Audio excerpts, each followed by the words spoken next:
Hello Mapa! Good morning! Good afternoon na pala. 2 p.m. na pala dito sa Germany. Today is October 4, Saturday. Pero ang ikikwento ko sa inyo muna, yung nangyari kahapon kasi wala tayong vlog yesterday. October 3, Friday, was a religious holiday here in Germany. So, according to the reception from this hotel, whenever there is a holiday and Sunday, everything is closed. Everything. Pagkain, restaurant, mall, drugstores, apoteke, lahat sarado. So, wala tayong mabibilhan. So, you keep that in mind. Before the holiday or before ng Sunday, dapat naka-imbak na yung kakainin ninyo or nakabili na kayo ng food para hindi kayo magutom on that day. Pero may mga ngilan-ngilan din namang bukas. Like what happened to me yesterday since I'm not aware of that. Lumabas ako in the morning, may nakita kong bakery shop, Bäckerei, if you translate it into German. Nakakita ko ng bakery. So, bumili ako kahapon ng paano chocolate croissant, ham and cheese croissant, and then parang biskotso siya eh. Parang fried donuts na merong asukal. Very familiar tasting. Ayun, so yun yung morning ko. Bumili ako ng food. And then, bumalik ako ng hotel. Kasi sa hotel merong free breakfast. So, nag-breakfast din ako doon ng heavy. So, yung mga binili ko sa bakery, it's just for lunch and dinner kung sakasakaling magutom. So, after kong mag-breakfast, lumabas ulit ako, pumunta ako doon sa old hotel ko. Kinuha ko yung ilang gamit kasi nasa ibang hotel ako ngayon eh. And then, yun lang, nagstay lang ako doon maghapon, nagbabad sa araw. Kahapon was a sunny day. Kahit na walang bukas na establishment, a lot of people were outside basking in the sun. Kasi medyo nakakalungkot dito kapag gloomy yung weather. So every time they have the time or the sun is up, lahat sila nagbababad sa araw for vitamin D para mag-pick up yung mood nila. So yun din yung ginawa ko kahapon, kahit natakot tayo sa araw. Nag-ano din ako, collect ng vitamin D, lakad-lakad walking. Siguro naka 10,000 steps din tayo kahapon or more. Hindi ko lang alam. Pero yun yung nangyari. And then, after ko makuha yung mga gamit, dumiretso na ako dun sa tinutuloy kong hotel ngayon. And then in the afternoon, or should I say evening, kasi around 5:30 to 6, nag-message yung landlord, yung prospect ko na room. So, nag-message siya na pwede kong i-visit for viewing yung kwarto. So, nag-set up kami ng time, 5:30 to 6. Tinry kong mag-abang ng taxi sa labas. Wala. Nag-book ako ng Uber. It took me some time, like 10, 15, 20 minutes. Wala pa din. Hindi pa rin connected. So, I chose to walk. Kasi kung mag-aantay ako ng matagal, baka hindi na ako makapunta. So, nag-walk ako. Nilakad ko na naman from the hotel going to my prospect room. And that was 30 to 35 minutes of walking. As in, hingal kabayo na naman. Grabe. Ewan ko ba. Lagi na lang nag-walk. Anyway.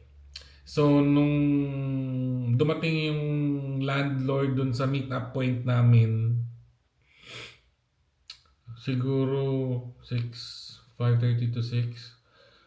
6:30 na, close to 7. Sobrang late siya, pero he just came up from work.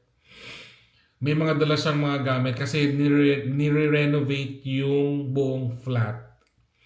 So, ang sistema, yung flat is located sa outskirt ng Schweinfurt. Medyo malayo siya sa center. And then, ang nakapalibot sa amin ay farming land. May mga nagtatanim, may mga nagsasaka. I don't know kung ano yung naabutan kung tinatanim nila doon. It's either Idbirin or strawberry or Kaltofen, which is potatoes. Or baka watermelon. Pero kasi maliliit pa eh. Pero hindi ko alam kung ano yung mga nakatanim doon. Basta farming land yung gilid nung building.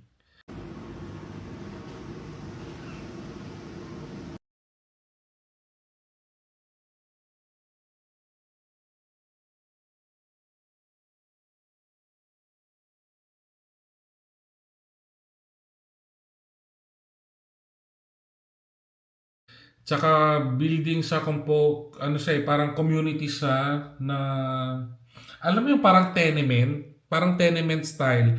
Madaming building tabi-tabi pero hindi kasing luma ng tenement. Siguro mas updated naman siya. Medyo bago-bago naman. You're not going to feel okay every day. The irony of that is that's okay. The world is moving so fast, it's hard to keep up. Worrying. Bum bum bum bum bum bum bum bum bum bum bum. So yun nga, dumating na yung landlord, nagpakilala siya. Pinakilala niya yung name niya from kung gagaling saan siya, and then likewise nagpakilala din kami kasi may kasabay din akong ibang tao na mag-review dun sa mga rooms. So the room is on the 11th floor. May elevator naman, kaya walang problema. Elevator is until 10th floor, and then you're gonna walk one floor until 11th. So, nung nakita ko yung flat, it's a 2-bedroom flat plus sala. But then again, since yung landlord namin ay hindi nakatira doon, yung sala will be converted into a big room. So actually, yun yung biggest room pag na-convert na siya into a bedroom. So, yun yung kinuha ko. At sabi niya sa akin, ano daw siya, for bed space. Kasi nga, mura nga yung big... Excuse me. So, mura nga siya. Dahil mura nga siya, it will be a bed space for 2 person. So, dahil ako naman yung nauna, umuuna rin ako. Sabi ko, bahala na. So, hindi ko pa kailan yung magiging kasama ko dun sa room. I'm not sure kung... For now, mag-isa lang ako. Pero hindi ko alam kung kailan lilipat yung pangalawa. Anyway, yung sumunod na room, maliit siya at mahal. Actually, yung dalawang room, mahal. Yun talaga yung pinaka-economical. You share a room with another person. Kahit na malaki siya, at least you're sharing the price. Na pag hinatin nyo sa dalawa, pag in-split nyo, mas mababa pa rin talaga. Compare mo sa local market dito sa Schweinfurt. And then, ano pa? Ayun, right there and then, sinabi naman ng landlord na he will provide everything with the amount na binigay niya sa amin. It's a warm rent, water, electricity, heating, Wi-Fi, a new bed, cupboard, working desk will be provided, working kitchen, plus a new fridge, and a washing machine. I guess that's it. And then yung room na nakuha ko for the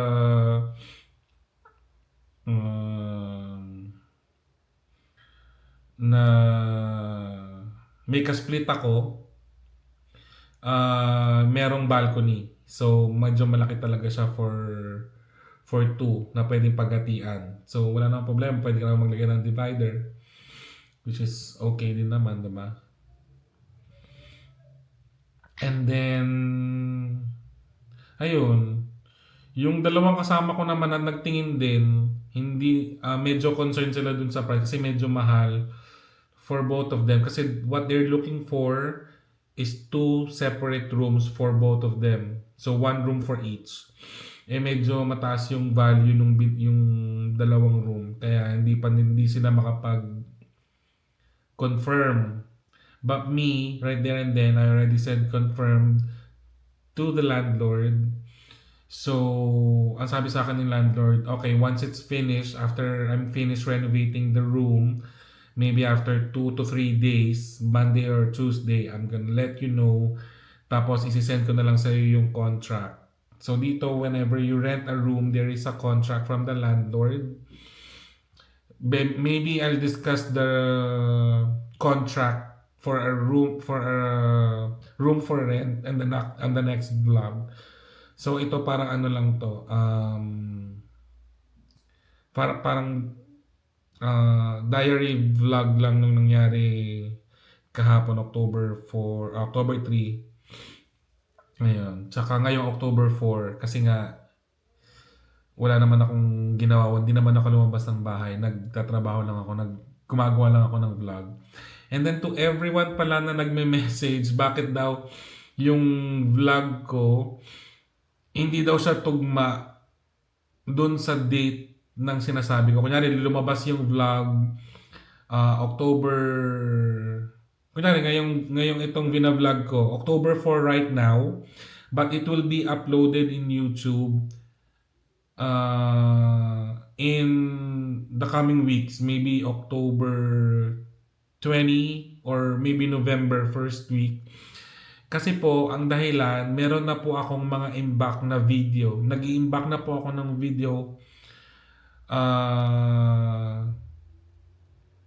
na uploaded na sa YouTube. Meron na ding date kung kailan lalabas yon.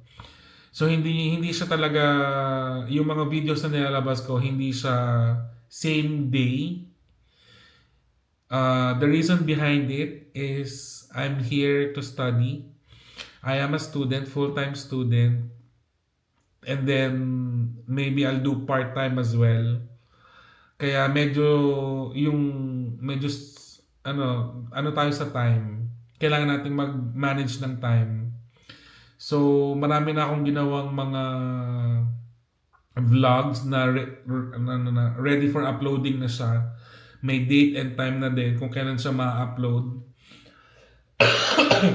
Kaya yung mga vlog na susunod, hindi sa same date kung kailan yung siya mapapanood. Okay? Sana malinaw. Sana na-explain ko mabuti. So, hindi siya same day edit. It's hard for me to do that. Kasi, yun nga, busy. Medyo mahirap talaga. Medyo nangangapa pa ako dito. Nangangapa as in wala talaga akong magawa pa dito. Kasi wala pa nga yung bahay. Pero kapa-kapa muna. Pero hopefully mag-catch up. Malay mo merong time or day na maluwag ako. Makapag-upload ako ng same day. Yon, may at least pwede. And then ano pa ba?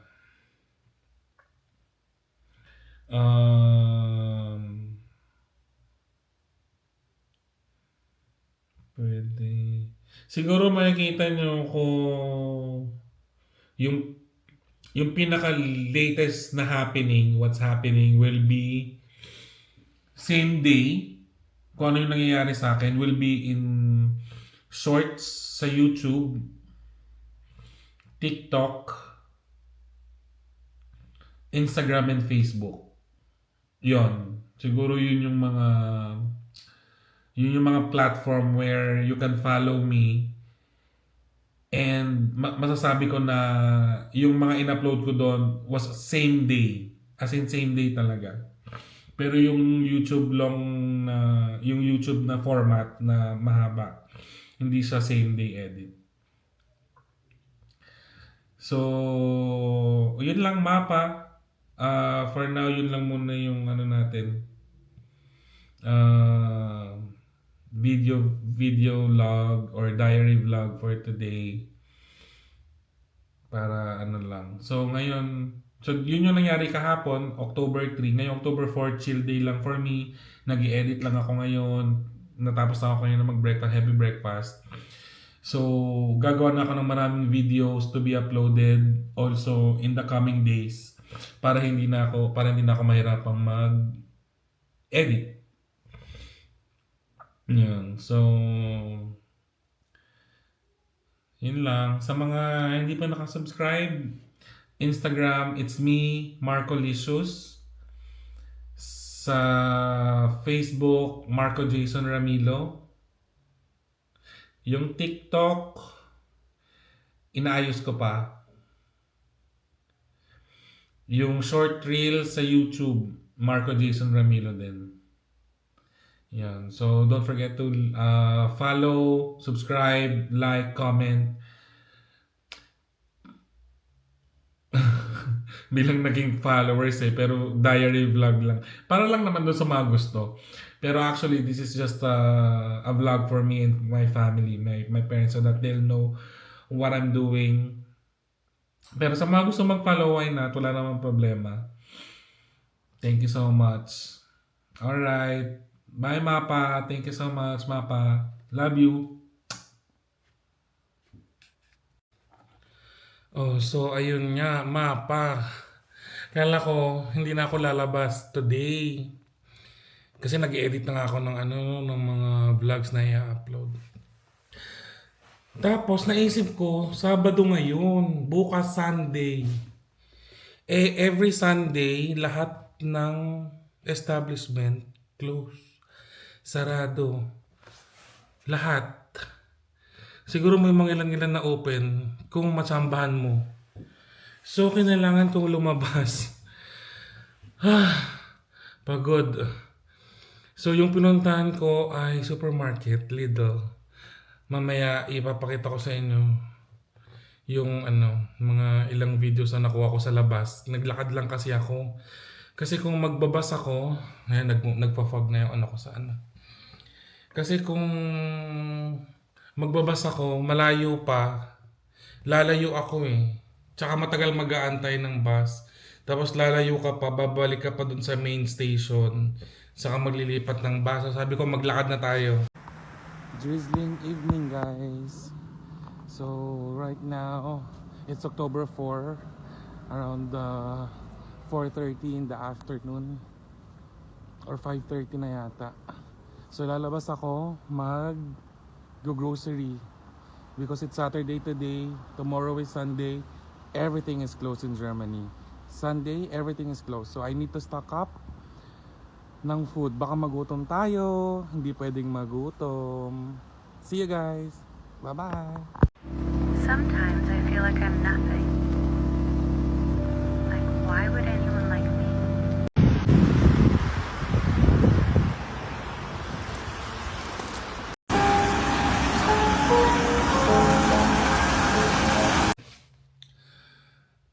Oh my God. So, bali, ang nalakad ko na ay 752 steps. Ano yon? Mga 30 minutes papunta, 30 minutes pabalik. Sabi ni Google, yun yung estimate niya na walking distance, 30 minutes na walking. So, 1 oras na naman tayo naglakad. Wala pa rin po tayong kanin. So, pakita ko sa inyo yung mga nabili ko. Yeah.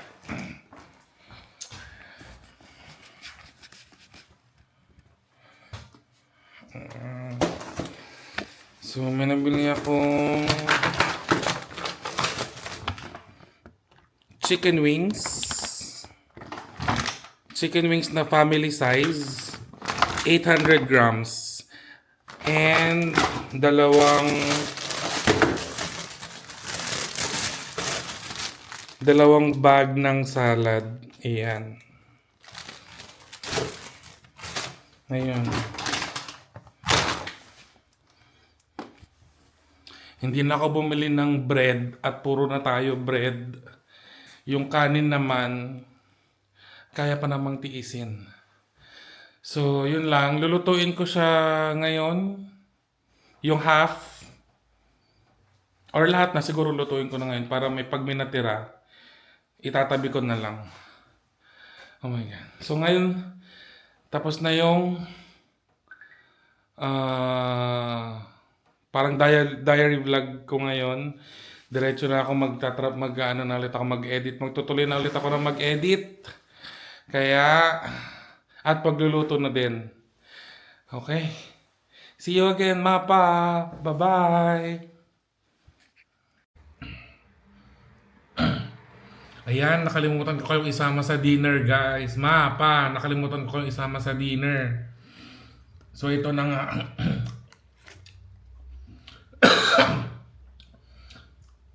So, yung pinost ko kanina, chicken wings. Ay, ito na nga yan.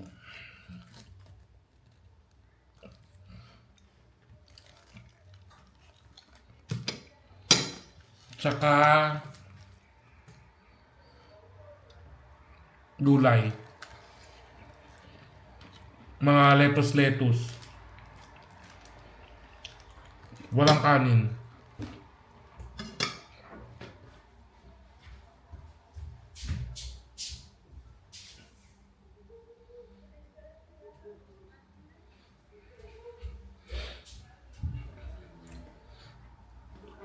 Oh my God.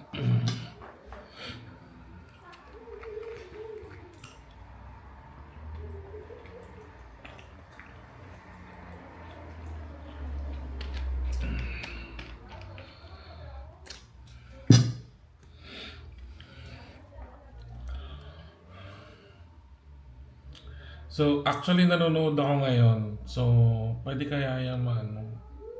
Sige na. Pero nyo na ako kumain.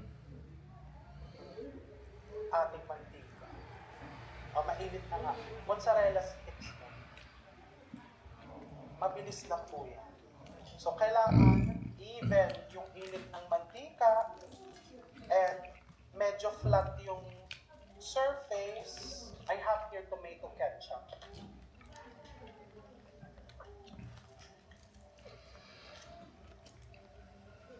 Mix mo lang na ganyan. And Worcestershire sauce. If you want it darker in color, pwede mong lagyan ng Japanese soy sauce. Konti lang, but the Worcestershire sauce, okay na po yan. Pagkitan ko to with a splash of Japanese soy sauce. And then that's it.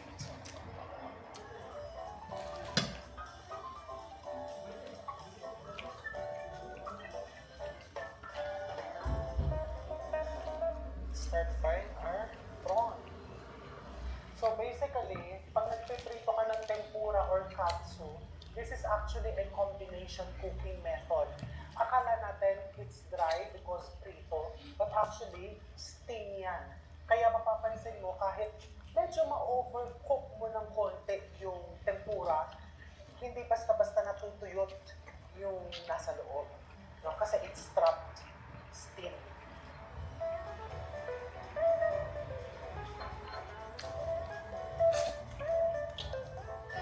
Baka makapalit tayo sa pinapanood ko eh. Lamay na.